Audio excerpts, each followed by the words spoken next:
প্রথম আলোর একটি রিপোর্ট নিয়ে গতকাল থেকে ব্যাপক আলোচনা চলছে। যে রিপোর্টে আসলে বলা হয়েছে যে ৮টি রাজনৈতিক দল তারা একটা যুগপৎ কর্মসূচিতে যাচ্ছে। সেখানে আসলে জামাত, এনসিপি, ইসলামী আন্দোলন সহ ৮টি রাজনৈতিক দল রয়েছে এবং তাদের দাবির মধ্যেও কিছু কমন মিল রয়েছে। যেমন জুলাই সনদের সাংবিধানিক স্বীকৃতি, তারপরে হচ্ছে পিআর পদ্ধতিতে নির্বাচন এবং জুলাই গণহত্যায় জড়িতদের বিচার।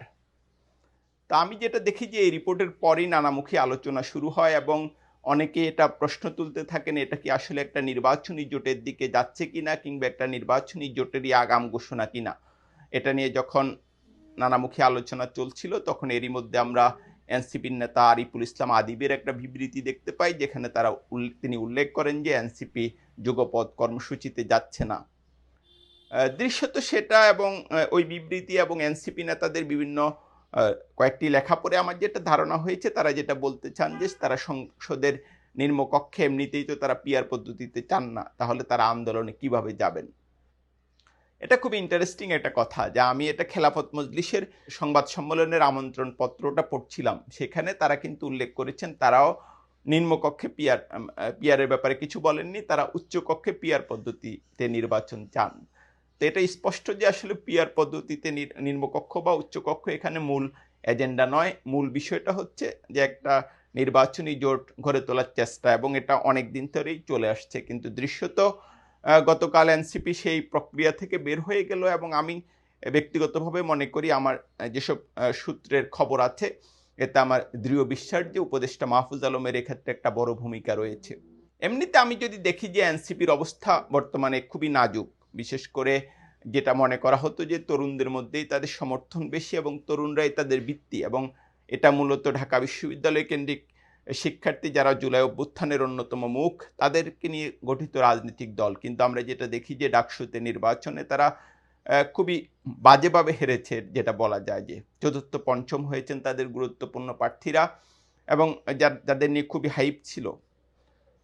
এবং আমি যেটা বলছিলাম যে মানুষ আসলে শেষ পর্যন্ত কাজ দেখে, আপনি কি আলোচনা করেন, কি বক্তব্য দেন, সেটা মুখ্য ভূমিকা রাখে না। আপনার কথা এবং কাজের মিলটা মানুষ দেখতে চায়। এবং যেটা বললাম যে ডাকসু এবং জাকসু, যেটা জাহাঙ্গীরনগর ইউনিভার্সিটির ছাত্র সংসদ, সেখানে কিছুটা ভালো করেছে ডাকসুর তুলনায়, কিন্তু তারা জয়লাভ করেনি এবং খুবই বিপর্যয়কর একটি রেজাল্ট নিয়ে এসেছে। এবং আগামী দিনে এনসিপি রাজনীতির আসলে কি পরিণতি হতে পারে সেটার একটা স্পষ্ট ইঙ্গিত দেয়। কিন্তু আরেকটা বিষয় খুব স্পষ্ট করে রাখা প্রয়োজন যে রাজনৈতিক দল হিসেবে এনসিপির কিন্তু সিদ্ধান্ত নেওয়ার এখতিয়ার রয়েছে যে তারা জামাত বা ইসলামীদের সঙ্গে ফ্রন্টে যাবে কিনা, এবং এটার ভালো মন্দ নিয়ে কিন্তু নানা আলোচনা আছে। এটা আপনি গ্যারান্টি দিয়ে বলতে পারেন না এটা এনসিপির জন্য ভালো হবে বা মন্দ হবে। তারা বিএনপির সঙ্গে যেতে পারে এবং বিএনপির সঙ্গে গেলে তাদের সমীকরণ কতটা ভালো হবে সেটা নিয়েও আলোচনা আছে, এবং সেটা মন্দ হবে এটা কিন্তু কেউ শক্তভাবে বলতে পারে না। কিংবা তারা নির্বাচনে অংশ নেয় কিনা কিংবা এককভাবে নির্বাচন করে কিনা, প্রত্যেক ব্যাপারেই তাদের স্বাধীনতা রয়েছে। আপনি সংবাদ বিশ্লেষক হন বা যেই হন, আপনি কিন্তু আসলে এই ব্যাপারে তাদের উপর সিদ্ধান্ত চাপিয়ে দিতে পারেন না। আমি এনসিপির এই সিদ্ধান্তে কোনো ত্রুটির কিছু দেখি না।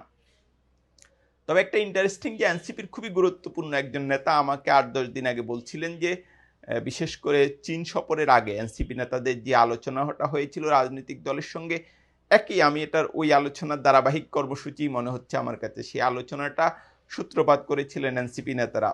সে যাই হোক, রাজনীতি খুবই বিচিত্র। কিন্তু একটা জিনিস আমার কাছে খুবই ইন্টারেস্টিং লাগলো যে শাহেদ আলম, যিনি অনলাইন অ্যাক্টিভিস্ট হিসেবে খুবই পরিচিত এখন, এবং তিনি বলেছিলেন যে ডাকসুতে ছাত্র শিবির তৃতীয় বা চতুর্থ হবে। সে যাই হোক, সেটা না হওয়ার পরও তাদের আসলে কোনো রকম অনুশোচনা বোধ আমি দেখি না। এবং আমার কাছে যেটা মনে হয়, তিনি অনেকটা বিএনপি সেকুলার অংশের মুখপাত্র। তো তিনি যেটা কালকে খুব ফেসবুকে একটা পোস্ট দিয়েছেন যে এনসিপির এই সিদ্ধান্তের তার জন্য যে একটা বড় সুখবর, সেটা তিনি উল্লেখ করেছেন। তিনি যেটা বলেছেন যে এনসিপি জামাতের নেতৃত্বে যুগপৎ আন্দোলনে যাচ্ছে না, এর চেয়ে ভালো কোনো খবর হয় না। তা আপাতত যেটা দেখছি যে এনসিপি তাদের নতুন রাজনীতি শুরু করেছে শাহেদ আলমকে সুখবর দিয়ে।